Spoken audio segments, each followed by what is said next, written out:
the dollar saga. The dollar has been the king of all currencies for quite a while now, several decades, and there has been actions by several economies around the world alluding towards people losing confidence in the king of currency status of the dollar, and that informs today's discussion. Once again, I think we are on time now. We can commence. Allow me to recognize our guests and panelists for today's discussion. We have our very own senior lecturer at School of Economics, Kenyatta University, Dr. Stephen Jaramba, representing the academicians.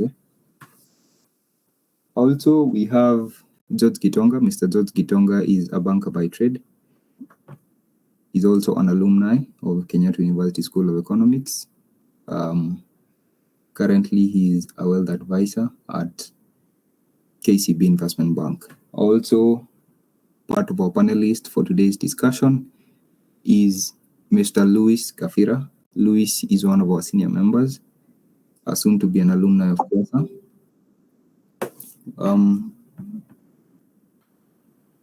Louis is a talented economist.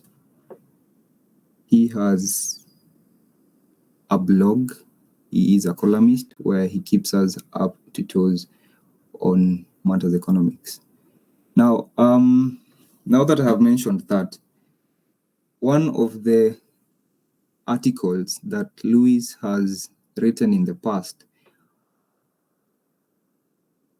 has been based on this matter that we're discussing today, the domination of the dollar across the global financial landscape. And in this article, Louis touches on how the dollar got to where it is and how it has evolved and all the trends that have, developed towards strengthening the dollar in its position, and rising trends from various economies around the world challenging the status of the dollar as king of currencies. The US dollar has been relied upon for the longest time as a safe haven currency, as a king of all currencies. There's a phrase that has been quoted a lot recently, that when the US economy sneezes, all other economies catch a cold, which goes to highlight the strength of the dollar. Recent developments, as I have highlighted, have alluded towards economies losing faith in the dollar and opting for alternative currencies. And today we gather here to analyze the impact of the dollar in global trade and across the financial landscape. So I'll pave way for Kafira. Kafira, karibu sana. Thank you so much for honoring our invite to be present here today. Kafira, I'd love you to take us through a historical background of the evolution of the dollar. How did the dollar get to where it is today? Louis. Thank you so much, JB, for this opportunity. Also, thank you for the invitation. Good evening, everyone.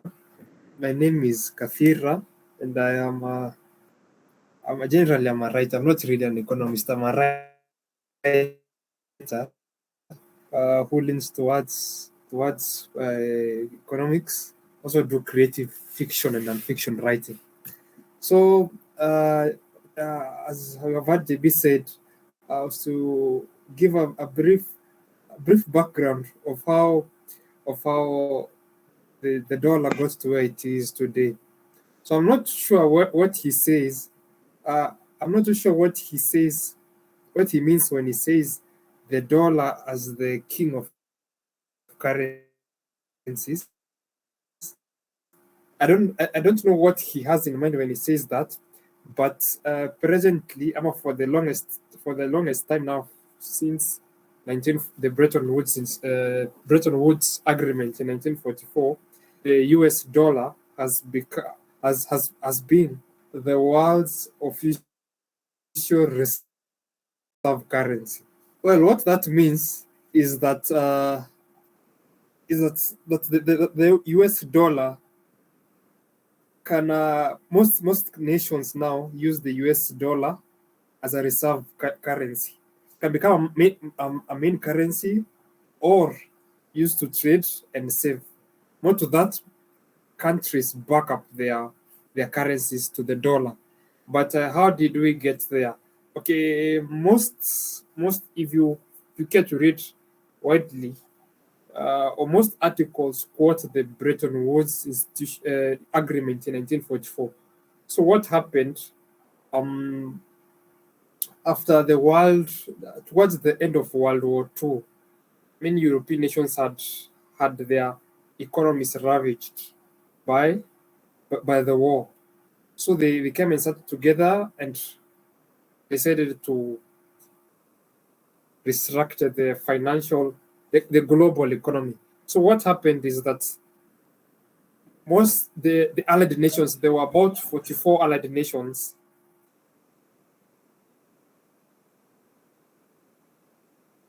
their currencies to the US dollar, and the US dollar would be attached to gold. So what that means is that the US dollar would exchange for gold at $1 for 35 ounces of gold. I've mentioned that before that there existed the gold standard. So the gold standard is where a country's gold was backed by a country's currency, was backed by a specific amount of gold. But towards the end of World War II, most countries had depleted most of their gold reserves, and by that time, the United States had the largest gold reserves. So it was only rational that all other countries back their currencies to the dollar, and then the dollar gets backed with the gold. But that's not where the story starts. The story really starts way back in 1914, when after towards the end of World War I now, most European nations had their economies ravaged before 1945. Now we are back to 1914. Remember, so here in 1914, remember US was not really active in the war, so the economy was still largely unscathed. So that means that the collapsing industries in Europe at the time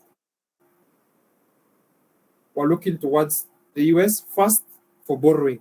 So they were borrowing in dollars from the US so that they could help restore their economies, rebuild industries and such like stuff. Two, since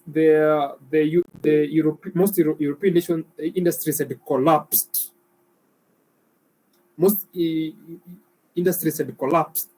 so the demand for goods and commodities inside Europe was much more than the supply. So they turned to US for supply. So the aftermath of all that was that most European nations and other nations scathed by the war had to back up gold, had to have gold in their reserves. So that each time they needed to trade with the US, each time they had to import, they could do so easily. So that's when really the US dollar started to become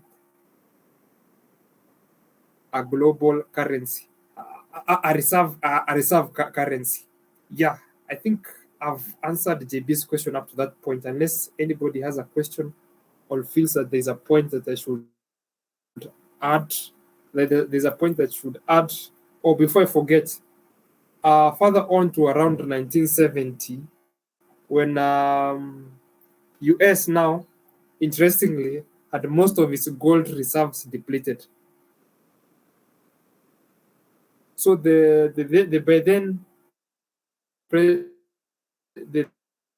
then president to the Bretton Woods Agreement by detaching the US dollar from gold. Remember, but towards then, in 1945, after the Bretton Woods agreement, it will be pegged to the dollar will exchange for at one, that's 5 ounces for one US dollar. But since US had now had most of its gold reserves depleted, and by 1970, most nations were exchanging their dollar for gold, since there was a widespread inflation, and that meant that the US dollar was losing its value. So the then US President Nixon detached the dollar from gold and allowed it to float. Yeah, so if anybody has a question, feel free to ask. I'll send the link to the chat box, the link to that article which JB had made reference to at the start of this discussion. What about you, JB? Thank you so much, Louis. As always, you do not let us down when it comes to matters of history and research. Now, Louis, before you sip a cup of coffee, allow me to introduce a new term, de-dollarization, or what most people would refer to as deponization, which is basically economies and countries reducing their reliance on the US dollar as the reserve currency, and also reducing the role of the US dollar in international trade and financial transactions. Now, Louis, I would love for you to elaborate briefly. Maybe what are the factors that have, because that's the discussion that has brought us here today, the dollarization. What are the factors that have brought us to where we are today? Expound further on the dollarization and how likely it is for it to happen. Thank you for the question, JB. Well, first and foremost, I think the dollarization, what you've mentioned, a country standing away from the dollar and using other countries Chinese yuan as they're looking towards making the Chinese yuan a reserve currency. But I'd say that is much more political move than it is an economic move. The reason why I say that is, first, you have to realize and understand why the US dollar has remained a global currency for the longest time now. The reason is because, one, the US dollar, the US as a country has stable governance. They are more or less the pinnacle of democracy. That's a give or take, but that's what has been for the longest time now. Secondly, they have deep financial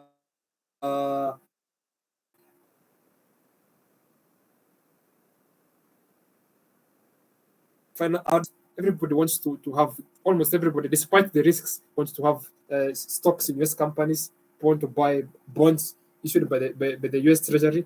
And thirdly, and most importantly, the US dollar is still used widely in trade and issuing debt. Those are the three reasons that have made it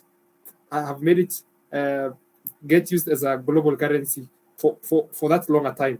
Now, I wish Mesha Kwamondo will have time to speak here, because he's the guy who is very concerned about international politics, and I'm sure he will.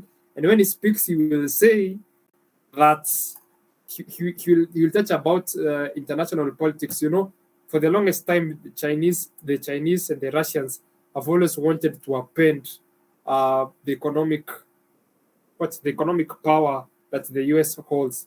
Now, the reason for them is that, of course, the economic power that US holds comes with immense political power. If you are keen to follow events after the Ukrainian-Russia war last year, because of the strength and the power that US commands, they issued sanctions against Russia. So it was impossible for Russia. I think they barred the. I'm not sure. I'm lacking the words to say the exact thing, but it was something they limited the flow of dollars from US to Russia, something of the sort. I'll confirm and then type it there. But that's what happened. Now, China and Russia have always wanted to shift political and economic power to the Far East. But, and one way to do this is economically. So that's how de-dollarization might happen. But I don't really see, from where I sit, I think that would take such a long time, because first, the Chinese yuan has not achieved the status of being widely used in international trade. That's one, and one of the major reasons why I don't see that happening anytime soon. And it's from me and from my thinking. Yeah,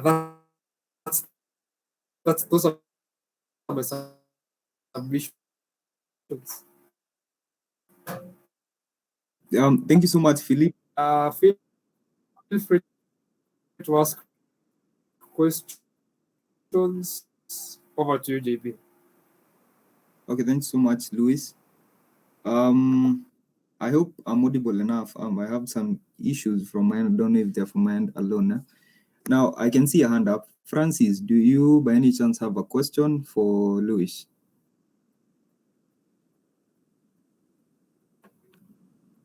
Okay. Thank you so much. I can see Elian with a hand up. So, Elian, a question? Okay, thank you. Elian from MUESA, that is Multimedia University Economics Association. So my question is,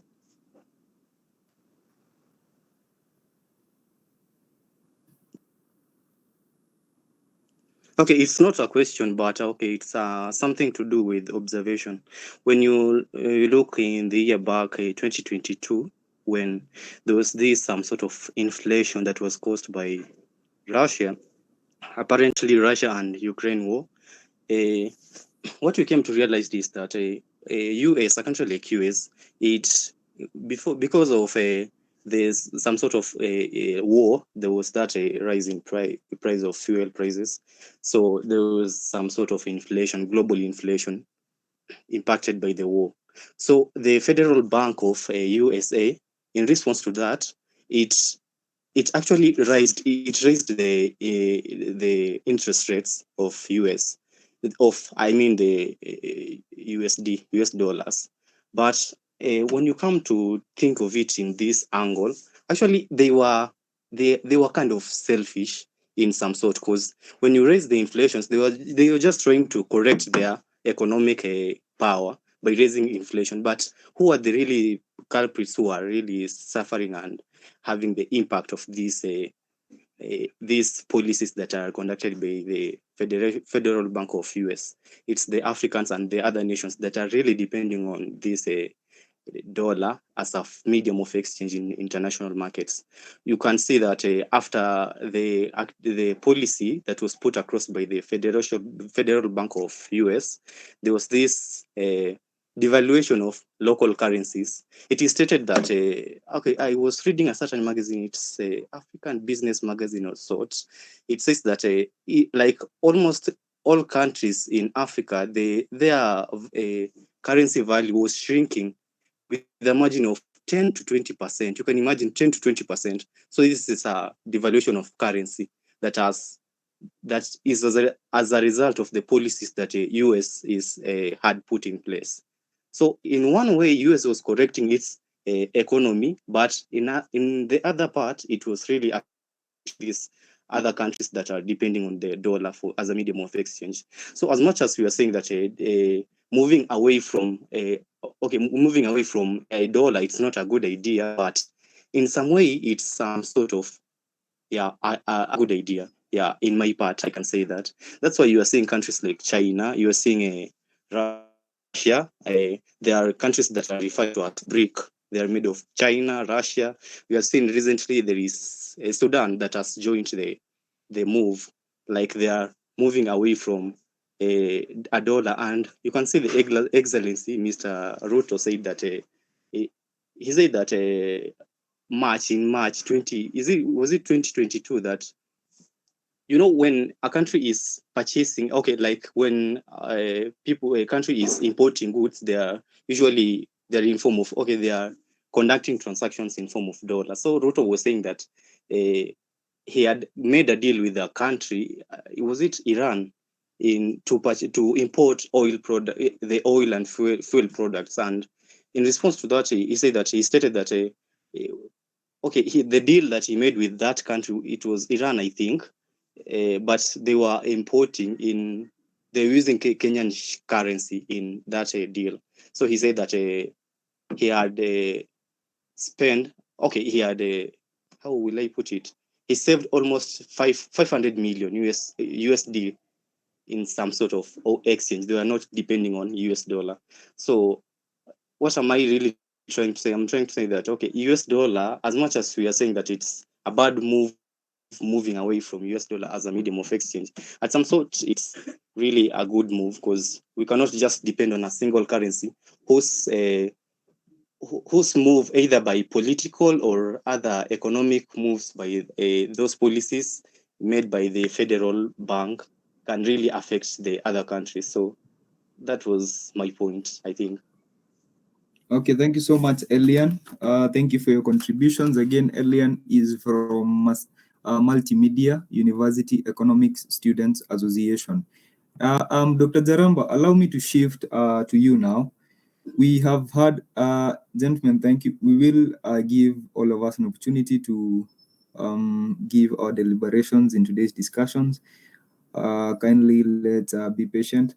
Now, Dr. allow me to shift to you. Now, Louis has told us, and I can see the conversation in the chat box continues to get even more interesting. Now, Louis has told us, and some of the people commenting on the chat box also, that part of the reason why the US dollar remains the go-to currency for most economies is because it is the most recognized in global trade transactions.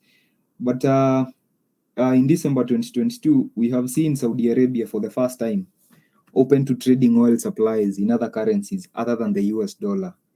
Then moving further to March 2023, we've seen the world's second largest economy, that's China, and Latin America's largest economy, Brazil, circumvent the dollar in bilateral trade agreements.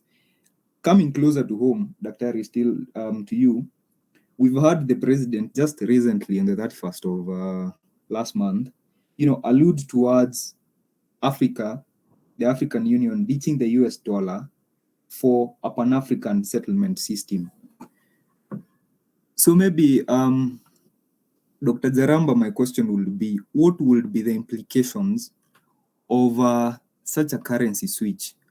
Or maybe let's begin on the global economy and global trade.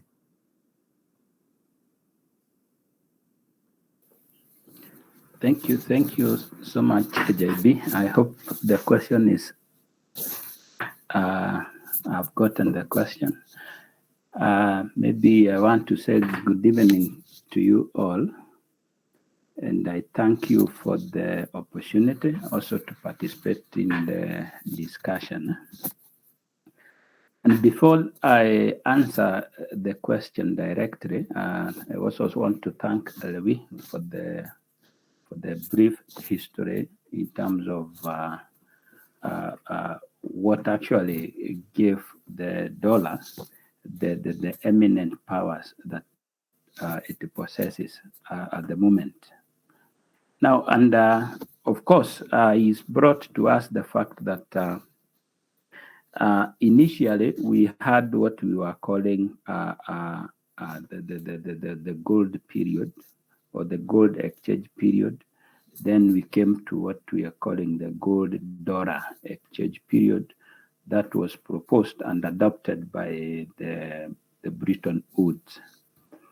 And of course, just to add a brief phrase that the issue of currency, we moved from far by the fact that initially there was what we are calling the subsistence production, where there was no trade at all. and actually that period, that is before we got into 14th century, it was even evil to trade. Trade is a situation where there is a process of profit making, or the motive is profit making. Initially, we didn't have profit making. Subsistence production was purely for purposes of consumption. We went further now to a period which then barter trading was experienced. And because of the eminent issues that came up with the barter trading, the issue of the double coincidence of want, the issue of perishability, the weight or transportation, then there was a period we experienced which actually changed the entire world, how they deal with things, and that is the precious metal period. That is when gold started becoming the mode of exchange. And of course, it brought the definition and the realization of currency. Now, of course, currency became, or it was represented by gold that period. And we see a number of countries being born, including Kenya, including America. Actually, America was not even there. And it was an area that was actually dominated mainly by red Indians. But because of that trade and the maybe struggle to acquire gold, then we had, I think, countries that they exist being born. It's simply because of the gold struggle, and countries were measured, their wealth and their control were measured mainly by the amount of gold that they were holding. And this is the period we see the Britain or the Europe in general becoming the main the main rulers in the world. The period which normally we call the mercantilist period. But because of the trade which was being paid by use of gold, there was maybe some ills, some problems that were being corrected along the way. But the gold period crashed as Levy has told us in the year 1914. It crashed because initially they have pegged all countries that were trading had pegged their currencies against gold. So we had what we call the fixed exchange period. But during the First World War, a number of countries really needed to spend huge amount of resources that was represented by countries' currencies, and they experienced what we call money printing, excess supply of money, such that at the end of the First World War, it was not possible to resort back to what we were calling the fixed exchange era. And we see therefore from around 1930, after especially initially there was an attempt to actually resort back to fixed era, but it didn't last long because of the Great Depression happening in the 1930s. And all of a sudden, everything went bad again, especially in terms of exchange. The issue of currencies versus the value of gold. And that's what Levy was telling us at that period. It's only US that was not affected. US along the way, especially because it never participated in the Second World War mainly or largely, you find that it was the exchange rate in terms of dollar to gold was maintained. But somehow they also, we would say, they devalued their currency against the gold, so that we found that it moved from around 23 per amount of dollar to 35, and they even nationalized gold. And we had a major supply of dollar to US as people try to take advantage and sell gold to US because of that high value and the nationalization of it. Now, and at that point, there were some groups and, of course, a number of views on how to now resort back into an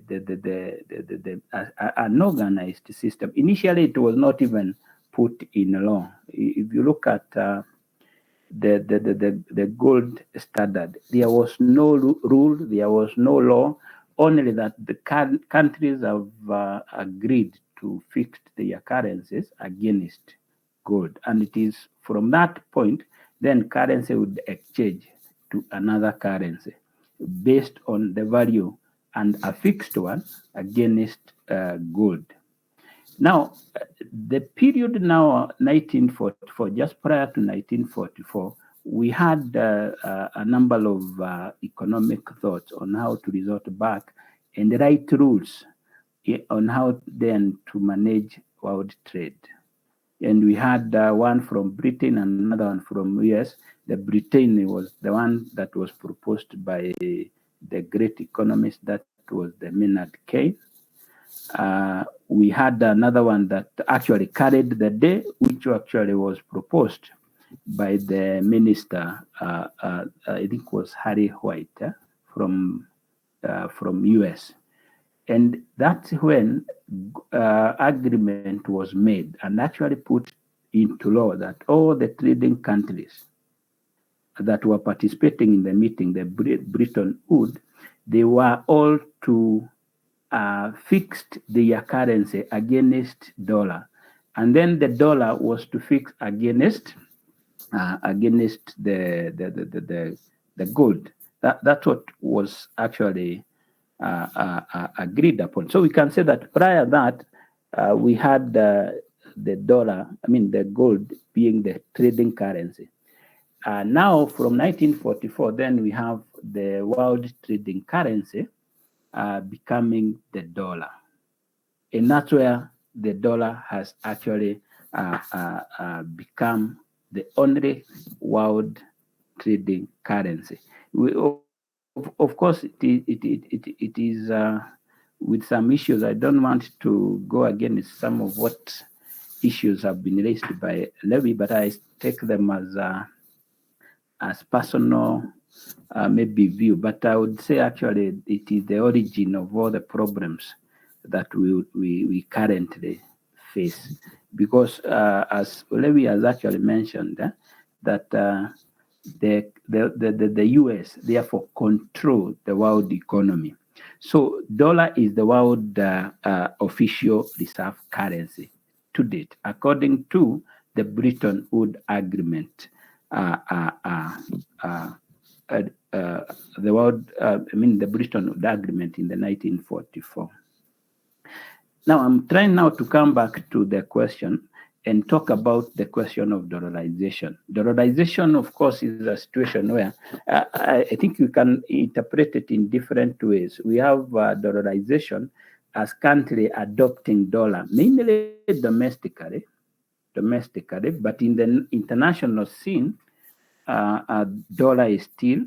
So we can have a dollarization process where a country is adopting dollar as its internal currency. Now, in this context, we have dollarization as a concept where it is the only currency that is generally acceptable in the entire world. I think with the dollar, you can exchange it in any country without any problem. Not like if you move with Kenya shillings, the moment you go to maybe even neighboring countries in East Africa, they will, or they have no banks, they have no exchange bureau that accept Kenya shillings.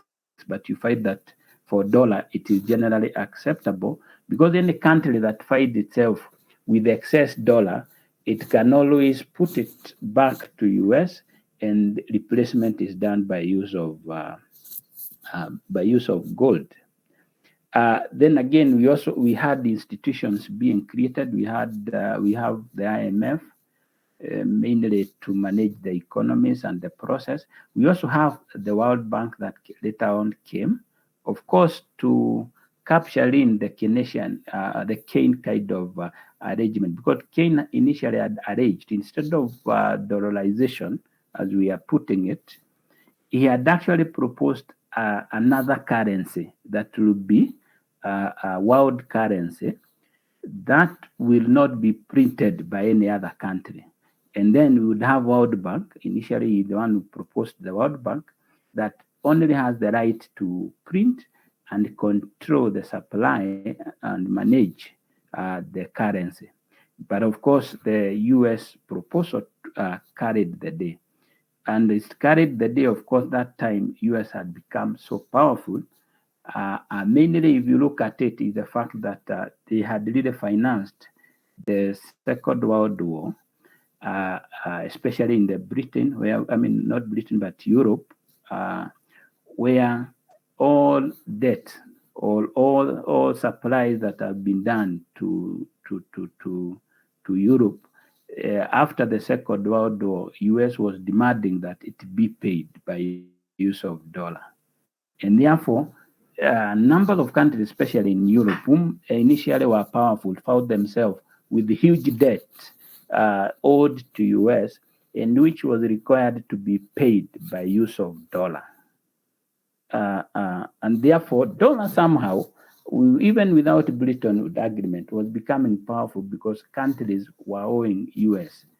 And the US was demanding that everything must be paid in form of dollar. But how were countries to earn dollars unless US then buy their products?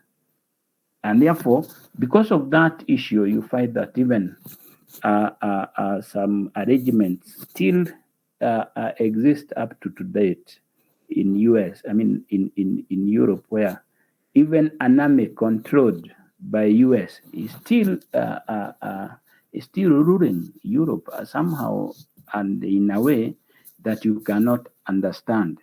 And if you find the process, then you will see that is even the reason why we have conflict, especially between Ukraine and Russia. But that was not the question. That was just a highlight of some information. But the question: countries are moving away from US dollars, or they are de-dollarizing, as JB is putting it. And I think the reason why this is happening is that countries have realized that the existence of dollars have actually rendered the monetary policy ineffective. In fact, I would actually put it that most of monetary policies in the world, other than US, is completely not working, because US always can respond by deciding or working against. We also have situation where, because of the use of dollars, the international currency, US can interfere and decide who is to have the dollar, who is not to have. And you can imagine that if you don't have dollars, the reason why Kenya would require dollars is because it needs to pay for its imports. If, like, for example, and I want just to put this as an example, if for Kenya needs to print its money, Kenya shillings, it will require equipment or some printing facilities. Now, those facilities must be paid by US. I mean, not by US, but by use of dollars, US dollars. Now, the problem would be if the countries then that are able to make those equipment, they have then to seek rights from US in order to sell the same. And you find that Kenya cannot even print its money. We had even Dalaru, which could not even have an equipment or even one single printer that can print Kenya shillings. It had to be printed in another country. And even the company that makes the printers have to seek permission from US. And therefore, you find that countries, even their own currencies, are still controlled in terms of supply and management by US. So to me, I find the situation where some countries are coming to realization that the US amass a lot of powers because of use of currency. And therefore, we are now having, because maybe unofficially, and as let me as put it politically, countries are realizing it is not a must that they must go through the dollar. We'll have issues, of course, but of course, along the way, conflict always brings some kind of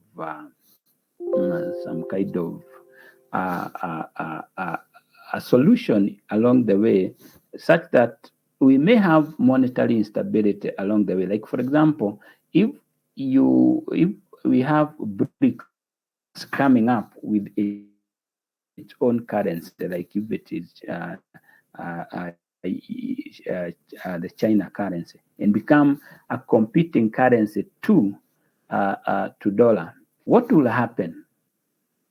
Now, for me, what will happen is that one, we'll have a competition. That is one. We'll have a competition. We'll have one other currency. And remember that dollar initially is supposed to back up, or it's supposed to be what we call backed money, by the fact that any dollar printed has to have gold in reserve. Of course, whether that is happening, highly questioned. I doubt that US is able to honor all the dollar in circulation with equal amount of gold. Now, number two is the fact that why is gold not allowed to trade in the world? Why is gold not being allowed to trade as a form of payment? Of course, by the fact that US cannot allow that. US cannot allow that. Any country that finds itself with purified gold, the only thing they can do is have it in storage under the IMF. Now, to me, you find that US and even Europe for that purpose, is not one of the main holder of gold. But you come to Africa, you find that they are the main source of gold. And therefore means that they are the most wealthiest in terms of purchasing foreign goods and services and paying foreign goods and services. Why do you find then African countries are the highly indebted countries, despite the fact that they have the largest source of mode of international payments, because dollar dictates. So for me, if countries move away from US, one, we will have competition offered. There is a possibility that we are going to have a reverse in terms of who is wealthy. We are going to have more of a reverse, and you'll find that most of the countries then that will find themselves with stability in terms of supply of foreign payment system would be found in Africa. They would be found in Africa. Of course, the question is that we can resort to the instability we experienced prior to 1944 as a result of maybe the value of gold being unstable along the way. But to me, it will be a good thing. Then and this would happen, that if US dollar is not the main source of international payment or reserve currency, then we'll have a number of countries solving the balance of payment problems, which we are having. Because then they will have alternative in terms of access. Now, number three, and most important, the US instigated economic sanctions will simply end. Like I have no clue why let me say Russia is economically sanctioned. I think Zimbabwe recently was lifted. We have Northern Sudan still under economic sanction, and a number of countries in Africa economic sanctioned. And that economic sanction means stuffing those countries out of dollar supply, out of US dollar supply. So that one will become a need once we start de-dollarization, and we will have alternative. We'll have alternative, and as we know, alternatives of course create opportunity, especially for those people that are and the countries that are referred to as ever developing or less developed.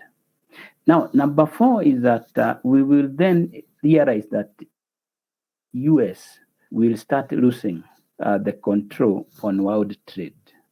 Now, I want to let you know that US consume almost 30% of the world output. Now, however, US contribute to only about less than 10% of the world output. Now, how do they bridge the gap? They bridge the gap by using dollar as a commodity. So if you look in between, then more than half of US trade is based on currency, the dollar. So then we stop buying and selling dollar. Like, for example, if you would want to purchase an item, like, for example, a car from Japan, as a Kenyan, you will have to buy the dollar. That dollar then is electronically paid in Japan. Then a Japanese, the trader in Japan, then you'll have to purchase again the dollar back to the Japanese yen. And you realize that in one transaction, dollar is having 2 transactions. But why should that happen? Why can't we just pay directly by use of Japanese yen? And the Kenya and any other country that are able to trade amongst themselves, then they determine the exchange rate depending on how they are interacting.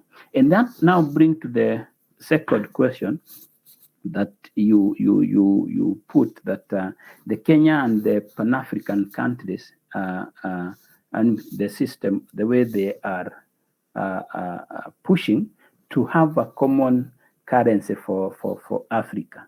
I'll tell you that would be a very good thing, because now even oil from Nigeria, why are we paying in dollar? Why can't we just pay by a common currency that is trading in Africa? So if Africa has its own currency, now what is it that we don't have in Africa? Now I'm talking as an African, of course. What don't we have in Africa? And therefore, that process of having to export to US for you to earn dollar, or any other country for you to earn dollar, will somehow stop. The issue of US dictating to other countries, I don't believe they are that democratic, as Lewy had put it. Of course, they are democratic to their own country as a US. But how are they to other countries? Like, for example, you see, recently we had the President Biden threatening Uganda, of course, because of a democratic process that has gone through. And you see that now there is a threat with economic sanction. There is threat. In fact, you wonder, why is NATO? What is NATO as an arm of the United States of America doing in Europe, and even at the heart of Russia? It doesn't make sense, and you see that they wouldn't allow any other country to do that. So for me, the implication of that is that if it happens, and I hope it does, if it happens, the implication is that, one, we will solve the problem of balance of payment, ever an issue in Kenya and all many other countries in Africa. Number 2 is that, of course, we don't have to be favored. Like, for example, the way we have to beg America, of course, to buy our commodity, which they do with a lot of conditions which eventually end up benefiting them. Two is that, of course, we will gain back our monetary policy for purposes of the continent solution to issues. Monetary policy will be supplying money not for purposes of managing exchange rate, but for purposes of stimulating economic growth, stimulating employment. Now, let me stop at that a bit so that I don't take a lot of time, but that is my view. Thank you. Thank you so much, Daktari. As usual, having you in these sessions is one of the best things about these sessions, is because the amount of information and insight you provide is unequaled. Stephen Awara had a question. I'd request that we take the questions, then Dr. Zaramba will respond to the questions after our last and final panelist, George, has spoken. So quickly, Meshak, what's your question? Just in 30 seconds or so.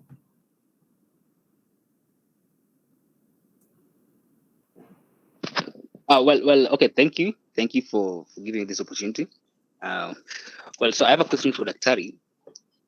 As much as like we want de-dollarization to occur, and how like it's going to be important for other countries in terms of freedom or in terms of having alternatives.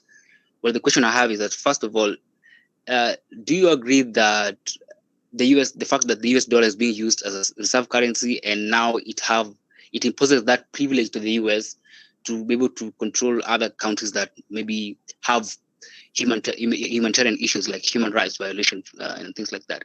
Don't you see that if we de-dollarize, then US will no longer have to monitor the world and stop being the global police, and so other countries will now like start misbehaving and trample on people's rights and do whatever they want because they don't care, because like there's no one who is gonna bother them and something like that.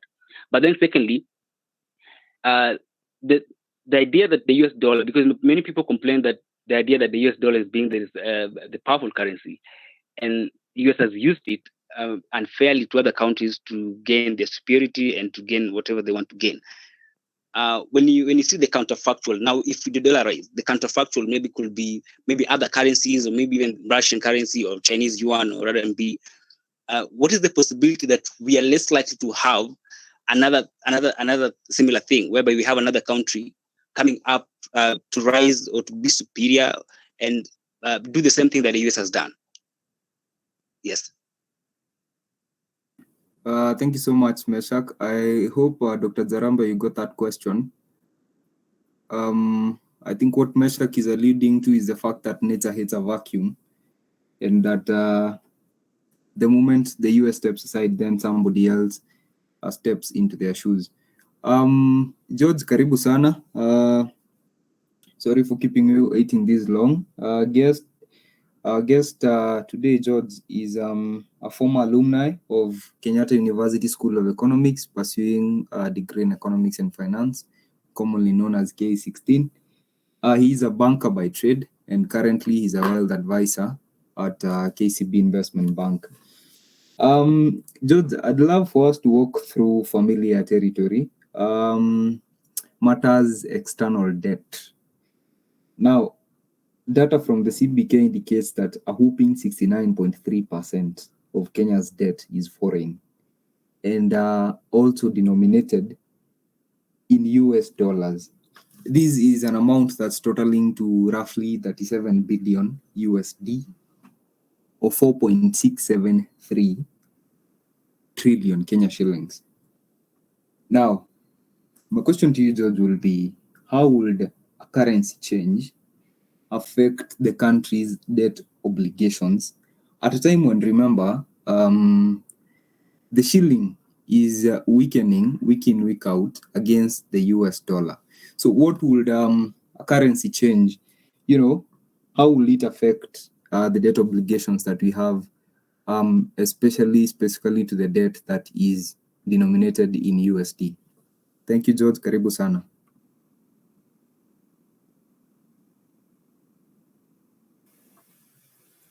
Okay, thank you, JB. And first, good evening to everyone. It's been a very interesting conversation. From the initial speaker who talked about the history to Dr. Jaramba, who took us to the basics, economics 101, and it was very interesting getting to partake in all that. So I think first of all is to just understand that as much as it is an economic discussion, it's also it also kind of a political discussion, because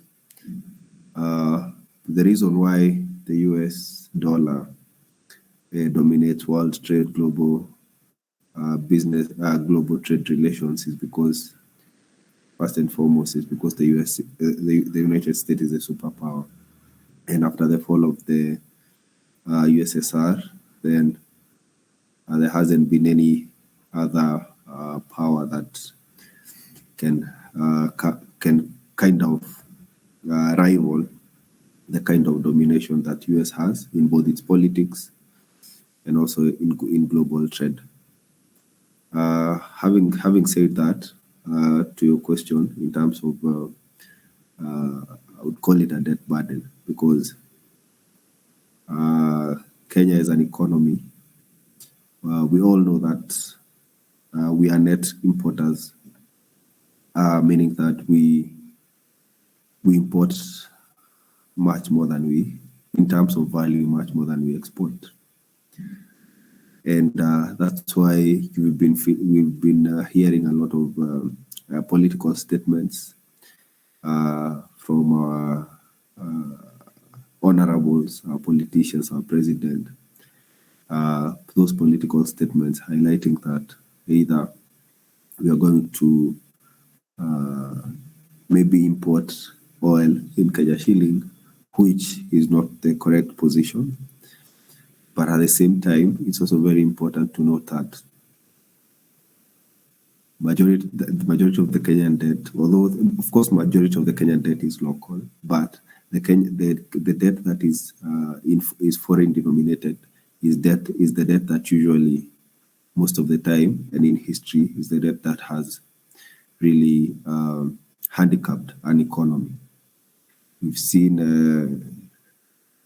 the kind of inflation that is in Argentina, whatever happened in Ghana. This is because majority of the debt was foreign denominated, and the reason for that is it's impossible for a country to print a foreign currency. Yeah, so in case where maybe payment falls due, and then the economy, specifically maybe Kenya, is unable to repay part of all of its debt, then it leads to default.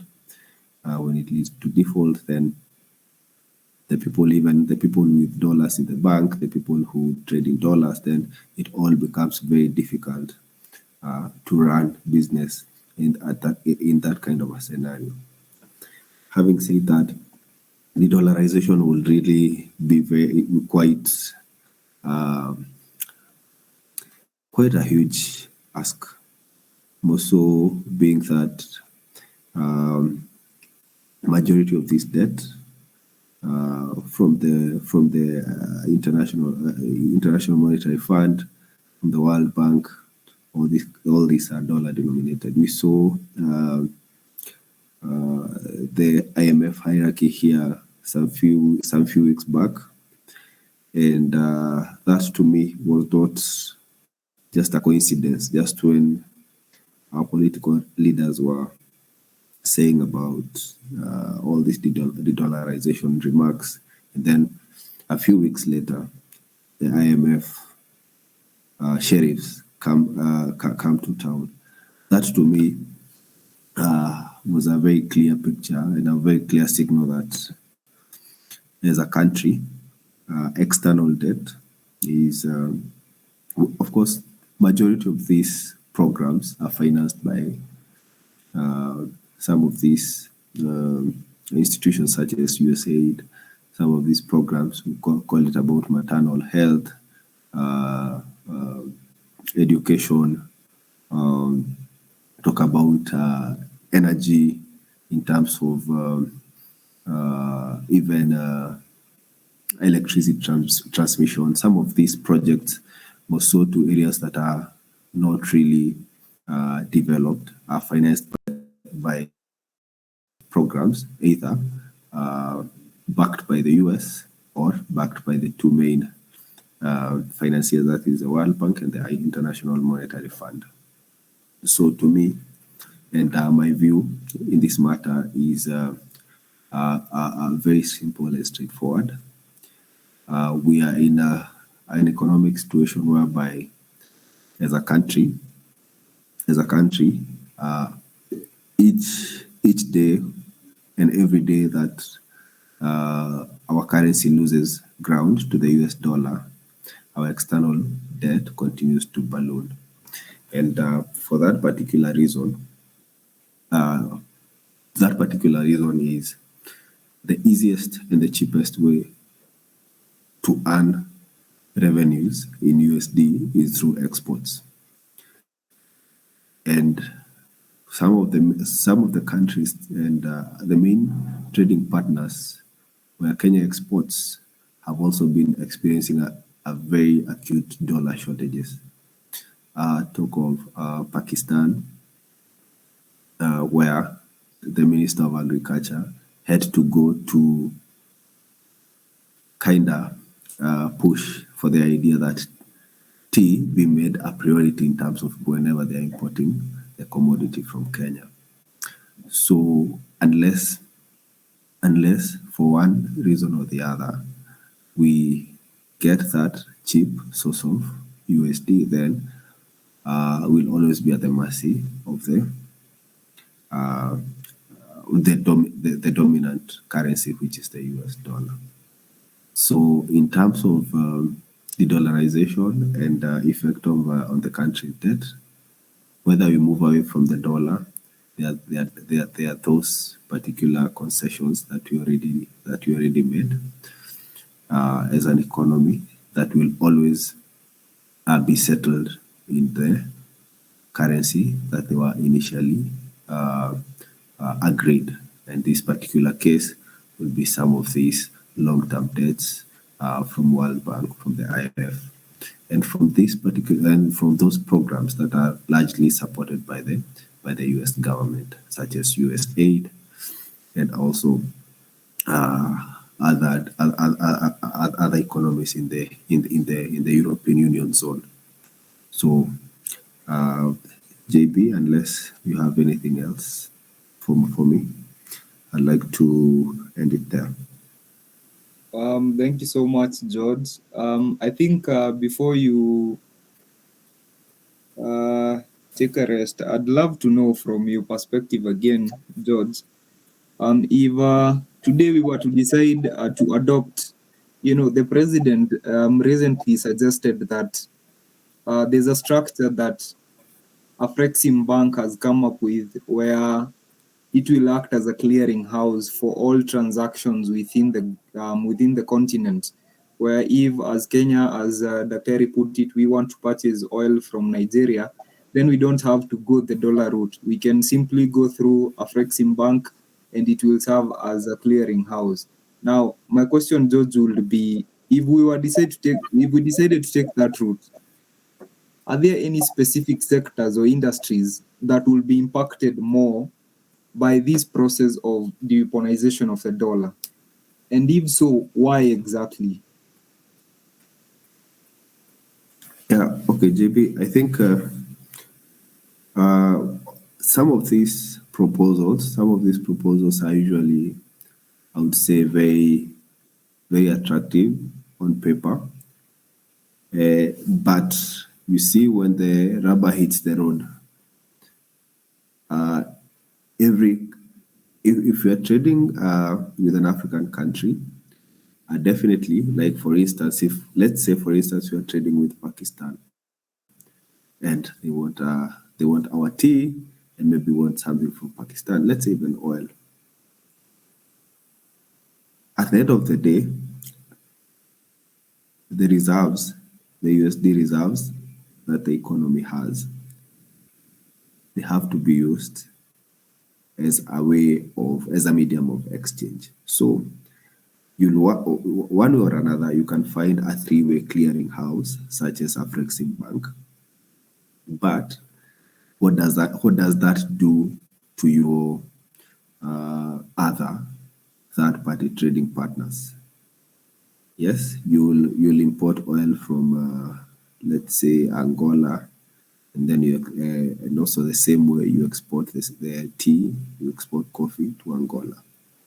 But you'll also need the reserve currency to import other materials, other commodities from other regions, which for now, Africa as a continent, in terms of its trade agreements, in terms of its borders, in terms of also the kind of connectivity that other economic zones have, Africa does not have. Up to now, they are usually hindrances, even when COMESA member states are importing goods from each other. So it's not about the I would say it's about the practicability, because the economic treaties that we usually make with fellow African countries have not really brought the kind of economic boost that we thought they would. Up to today, sugar importation in the COMESA states, looking at even the IGAD treaty, all these have not really boosted the areas or the sectors that people thought they would. And the reason is, first of all, it's usually there is a lot of undercutting, there's a lot of corruption, there's a lot of those I would call limiting factors when Africans are dealing with each other, in terms of when African countries are dealing with each other. That is not the case when maybe Kenya is dealing with UAE in terms of the oil. It's very straightforward. It's by the book. It's usually very easy to put such structures in place. But when you go to the practicability of that particular agreement, then that's where issues arise. It will be very interesting to see how that works going forward, seeing that majority of African countries are net importers. It will be very interesting to see how does it pan out at the end of the day, because Kenya, for example, a lot of its imports are manufactured goods. Which country in Africa does usually has those factories that can satisfy a market as big as Kenya? The same with oil, where we find that even countries that are largely some of the biggest oil producers, such as Nigeria, are still importing not refined oil. So for me, it's not about the agreements, it's about the practicability, which so far have not seemed possible over the last, even going all the way to 1995. We haven't seen any treaty in either of Africa's economic zones pan out the way it was intended.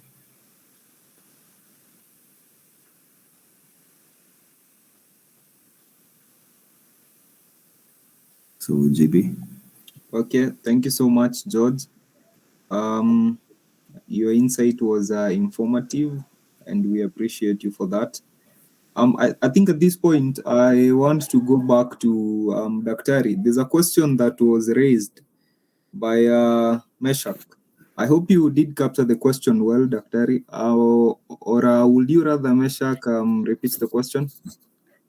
No, I have the question yet now, but before I go to Omondi, Meshach Omondi, now I have a concern based on what George is saying. And of course, the question of practicability not withstanding.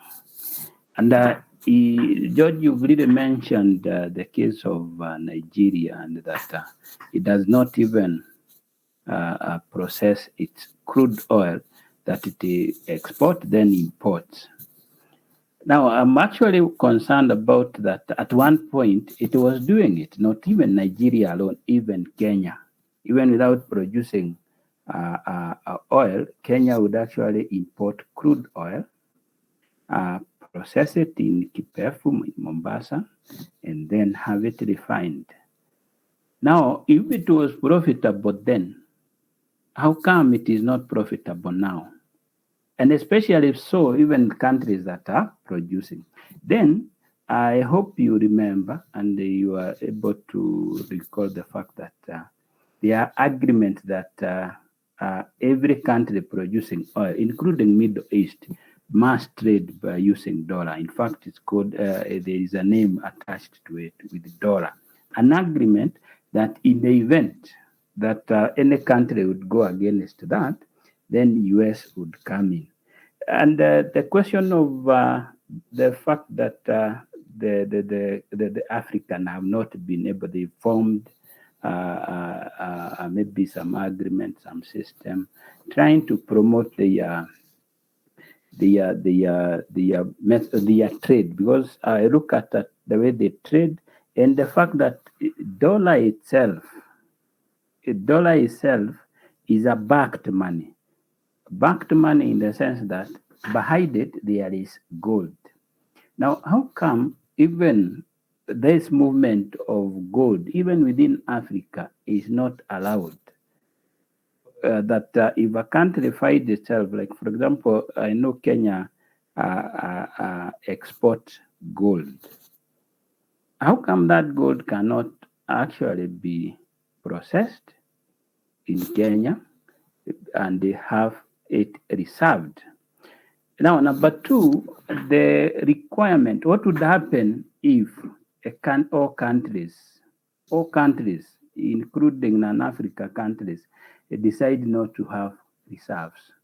We now maintain, currently,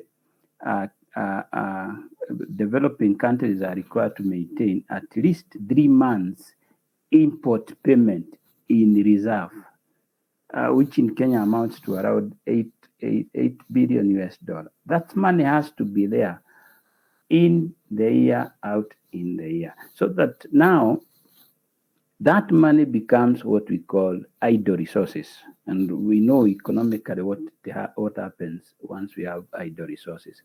Now, the question I have, what would happen then if we run zero reserves? And then we allow that the market determine the demand and the supply of the dollar.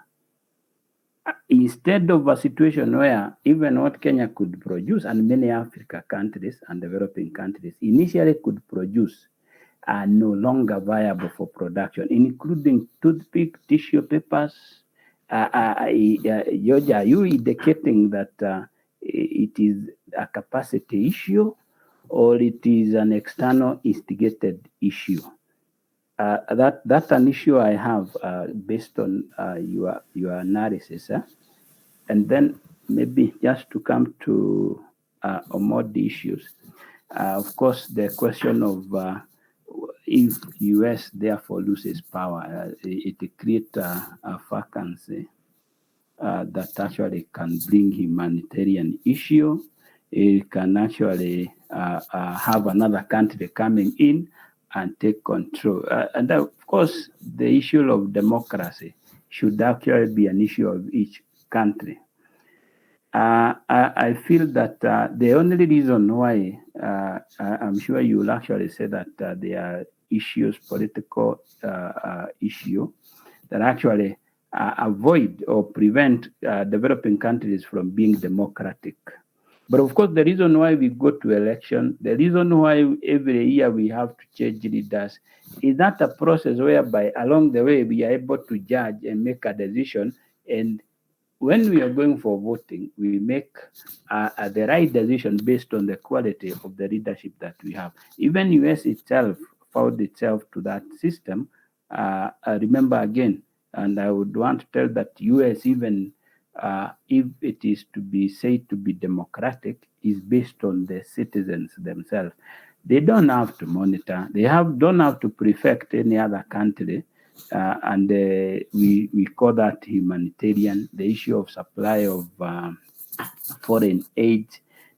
And they do that by use of what? The resources that they are getting from the same developing countries.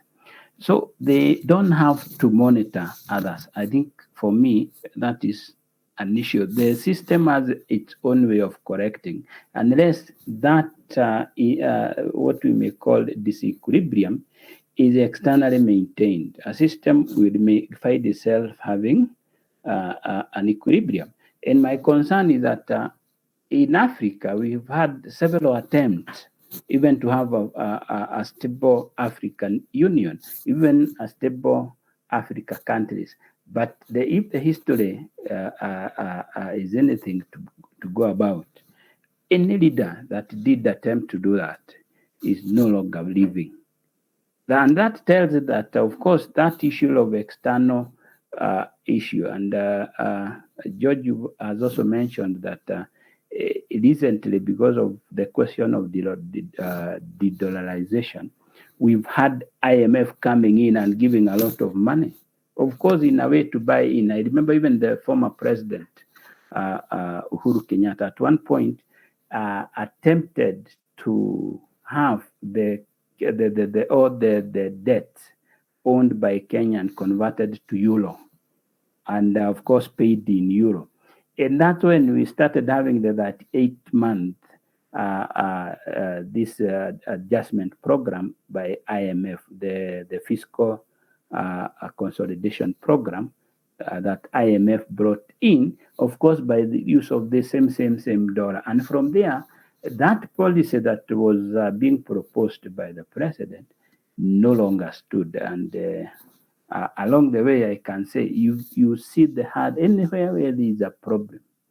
And the problem being, we don't have to have reserves. This world official reserve currency is I don't want to use a very bad word, but I would say that is a bad idea. We don't have to have reserves. Let the market determine what it requires.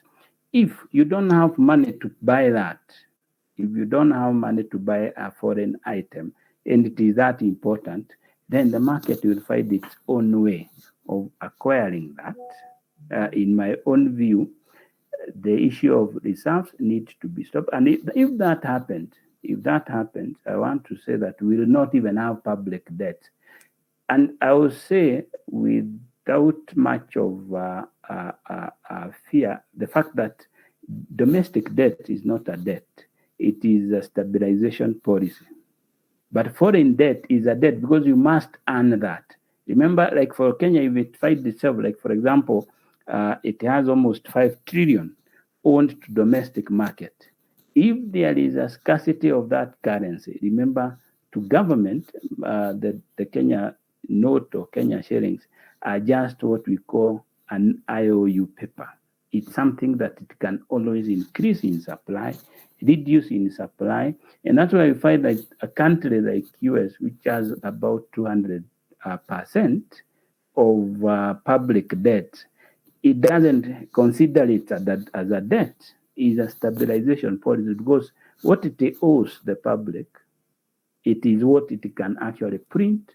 It can actually do an overdraft, or what we call the minting of money from the reserves. So in that case, that foreign debt concept is a fallacy that we actually need to run away from it by allowing the domestic market to have a complete floating rate and have a zero reserves. That's my view. Thank you so much. Thank you, Dr. Harry. I think this conversation is taking an interesting turn. I'll give George a minute at most to respond to what Dr. Harry has said. Then we will open the floor for members to give their submissions.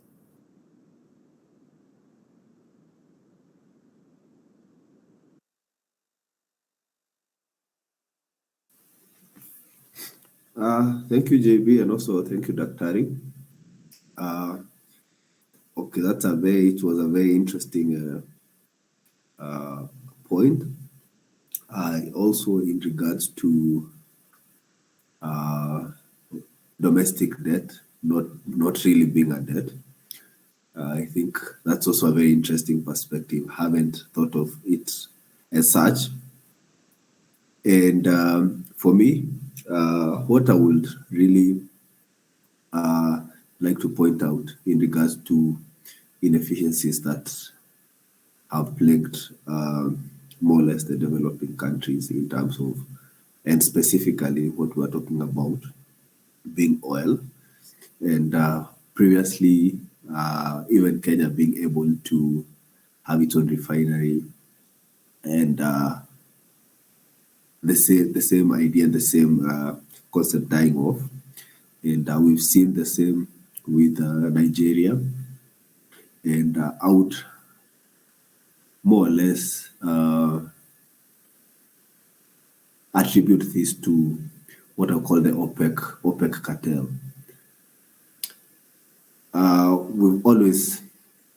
We've always had a situation whereby there are very select countries that determine call oil prices. And over the last few years, we've seen that quote unquote or OPEC cartel weaponize production by cutting and increasing production, of course, with a specific goal in mind. And at the same time, we've also seen what has happened in Eastern Europe, more so the attack on the pipeline from Poland. That also brought in a lot of what I would call geopolitical weaponization in terms of even just getting to the point where there's some kind of free market. To me, and my opinion is that we are very far, more so in oil and gas, knowing that they run the world economy. We are very far from a free market in such a scenario, because you find that the few select countries are able to handicap a lot of these African countries, because first and foremost, they are not able to be very efficient in terms of exporting, and at the same time, the oil prices are determined by the very select few. So to me, and in regards to today's topic, that is the dollar. That to me partly explains why the dollar is very hard to replace in the current economic dispensation, not just because of geopolitics, but also because of economic colonization of part of even if I wouldn't say part of Africa, but majority of it. That's why only a very few economies, and I would highlight maybe South Africa, which is not oil dominated, and countries like Tunisia, Morocco, which by virtue of their geography, then they are more or less they more or less have a certain value to the European Economic Zone. So yeah, so that would be my remarks and my closing remarks, JP. I'm really happy to have participated in this. I wish I knew this earlier, and I'm looking forward to participate in more sessions going forward. As you've heard, I have a very bad flu, so I'll have to drop off. But we'll definitely be in touch. Thank you, JB. Thank you so much, George. I think the pleasure is all ours. It's been an honor and a pleasure hosting you here today. We thank you for your deliberations and your, professional and expert insight. There's a question here for you, George, just before you leave. I'd ask Kinyanjui, Samuel, kindly just push your question really fast before George decides to call it a day.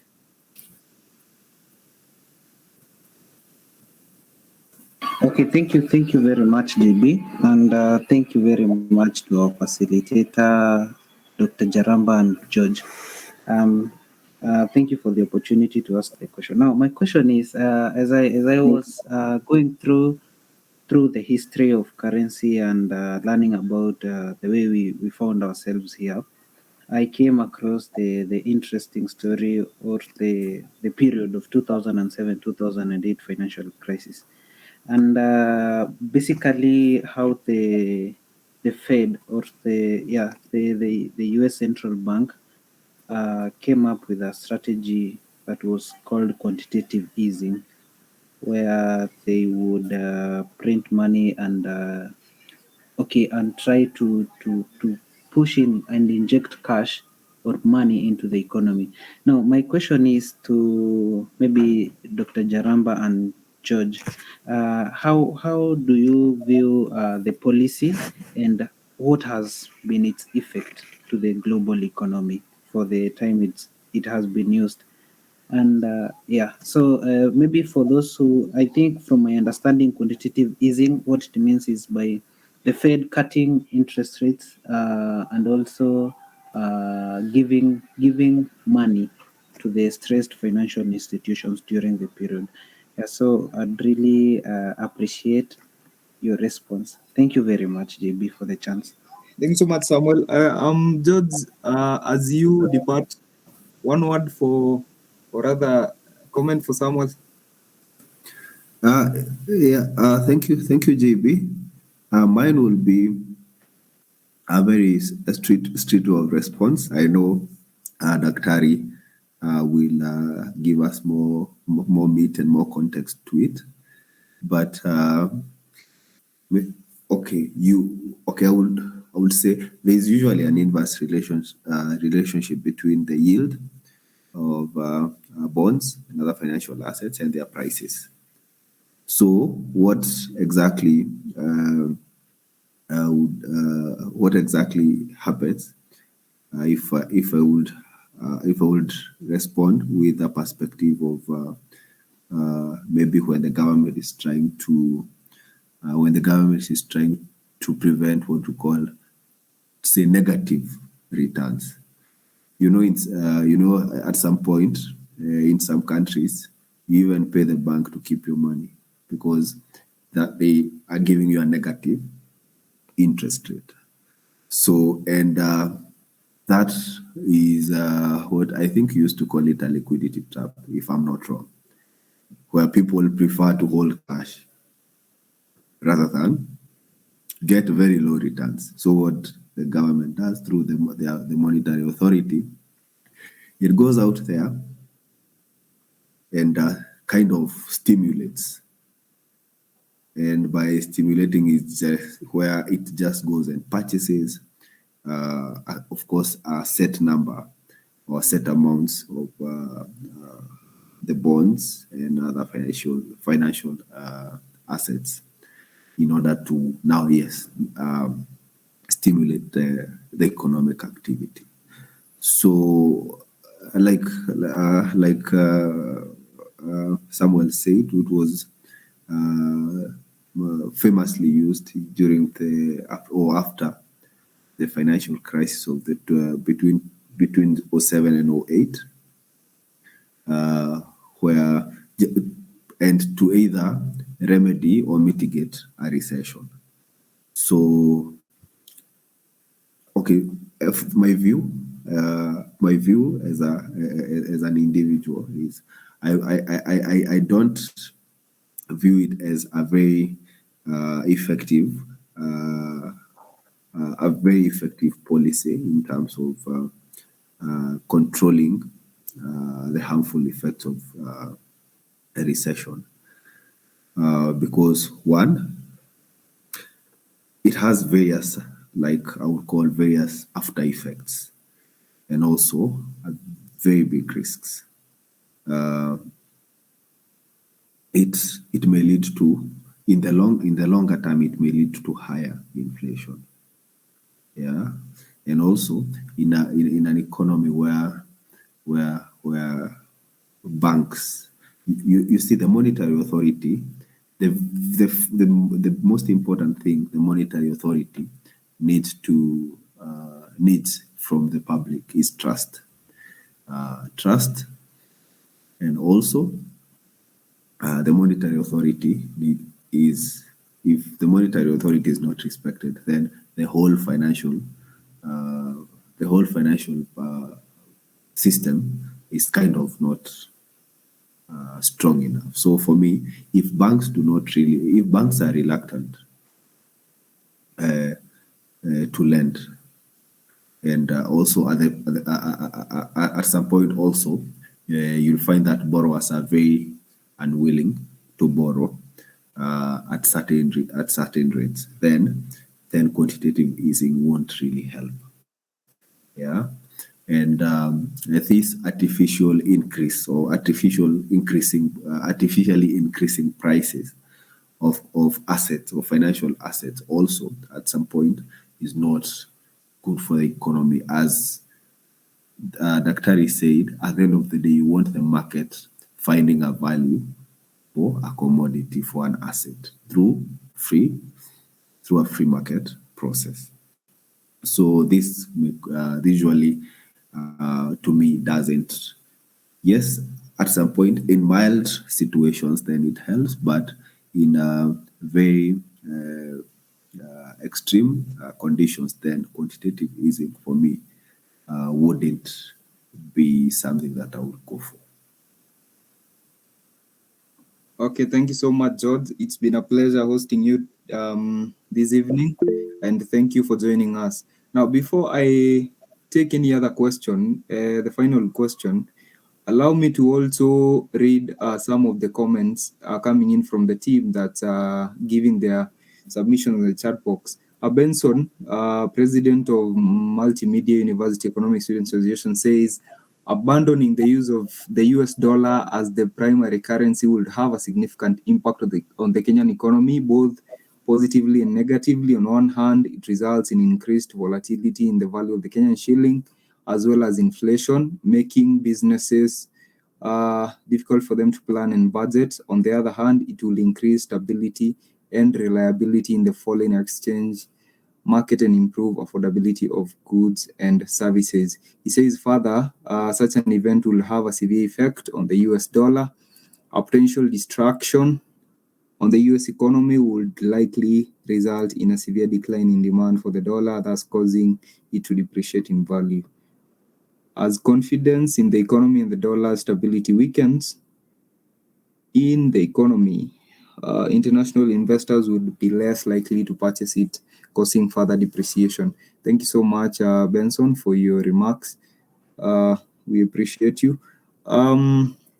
Maybe as we close, I can give a chance to somebody who has not really gotten an opportunity to give their submissions this evening. We can have one last contribution before we wrap it up. Because I can see time is far much gone. Hands up. I can see Moses. Moses, in a minute, it's good to see you this evening. Thank you so much for joining us. In a minute, what is your contribution to this discussion?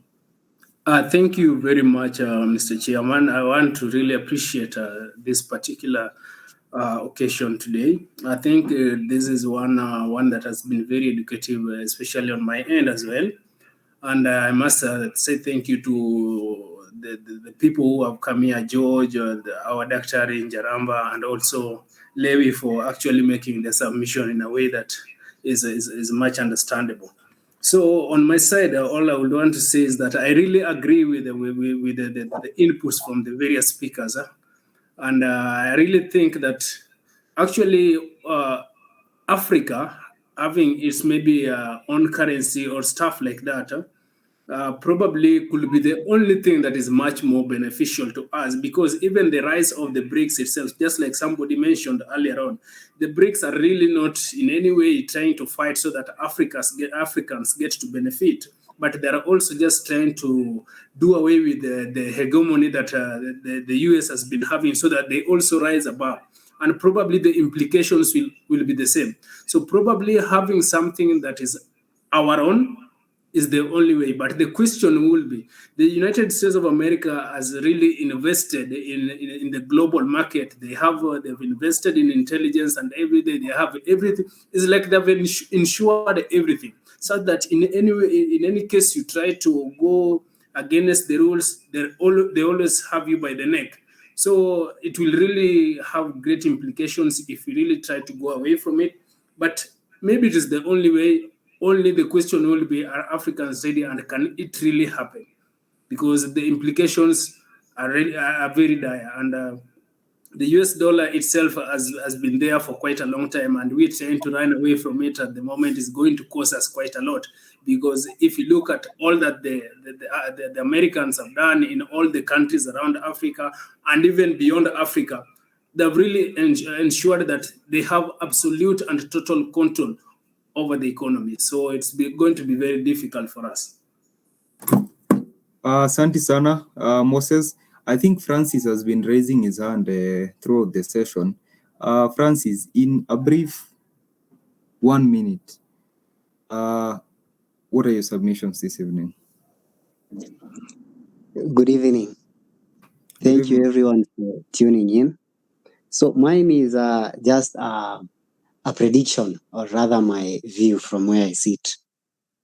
I am predicting a new era for the yuan as a reserve currency. And this is why. Number one, let us have a brief look at the groups that are challenging the dollar. We have the first group as the BRICS. It is a group of 5 countries. They are working towards coming with a common currency.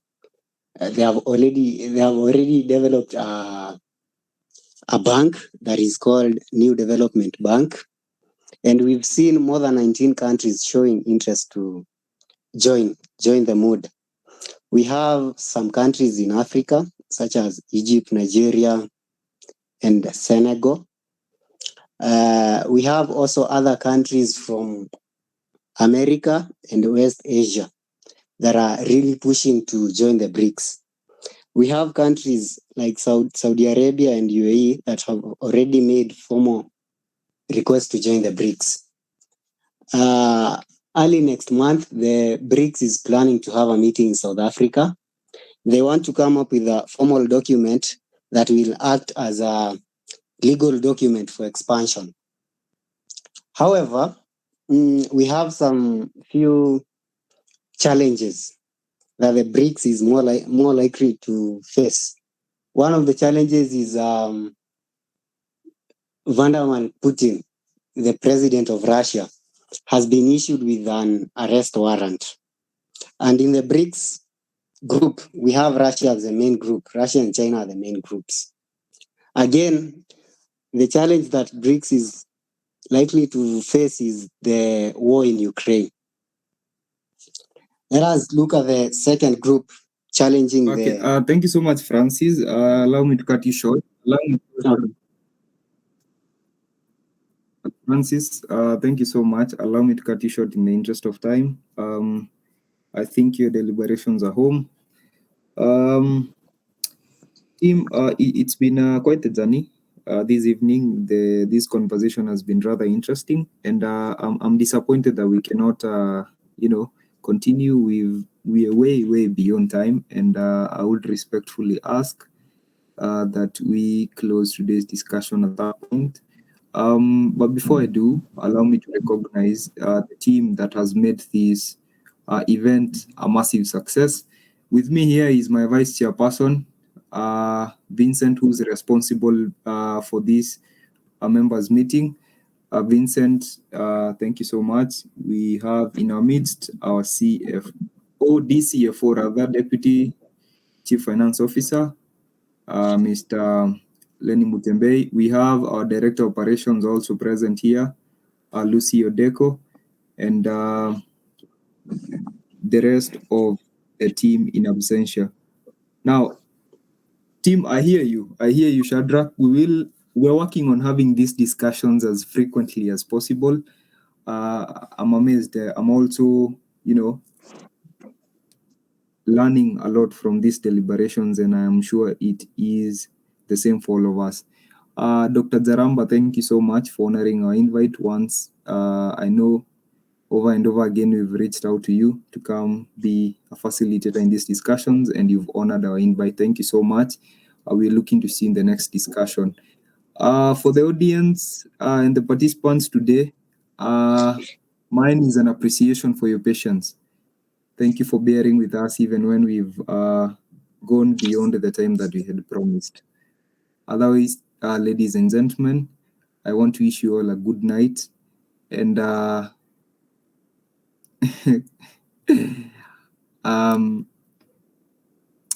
Kwanya, this is a promise I'm making as a chairperson and the team lead.